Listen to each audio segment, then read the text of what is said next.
ब्रेकनंतर पाहूयात पुढची बातमी। छत्रपती संभाजीनगर शहरामध्ये मुख्यमंत्र्यांच्या उपस्थितीमध्ये टॉक शो होणार आहे। भाजपनं या निवडणुकीमध्ये प्रचाराचा पॅटर्न बदललाय। जाहीर सभा न घेता टॉक शोच्या माध्यमातून एकाच ठिकाणावरून एकाच वेळी मुख्यमंत्री 80 वॉर्डमधील नागरिकांशी संवाद साधणार आहेत। टेक्नॉलॉजीचा वापर करून आम्ही लोकांपर्यंत थेट पोहोचणार अशी प्रतिक्रिया भाजपचे शहर जिल्हाध्यक्ष किशोर चितोळे यांनी दिली आहे। छत्रपती संभाजीनगर शहरामध्ये आज मुख्यमंत्र्यांच्या उपस्थितीत टॉक शो होतो आहे।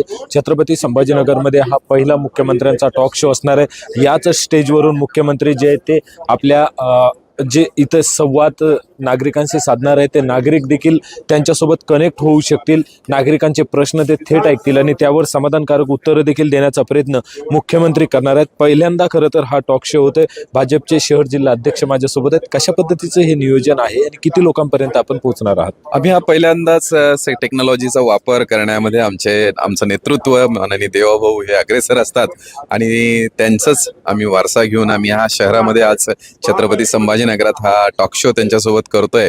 आता आपण पाहताय की हा प्रेसिडेंट मंगल कार्यालय चिकलठाणा MIDCतलं आहे आणि इथे आम्ही शहरातल्या गणमान्य 250 जणांना आम्ही निमंत्रित केलेलं आहे आणि इथे माननीय देवाभाऊ त्यांची मुलाखत म्हणजे जे नागरिकांनी आम्हाला प्रश्न दिलेले आहेत ते प्रश्न आमच्या समीरा गुजर ज्या निवेदिका आहेत सुप्रसिद्ध अशा आणि आमच्या शहरातला युवा आर्किटेक्ट रोहित सूर्यवंशी हे त्यांना संवाद साधणार आहेत। अविनाश कानडे, न्यूज 18 लोकमत, छत्रपती संभाजीनगर।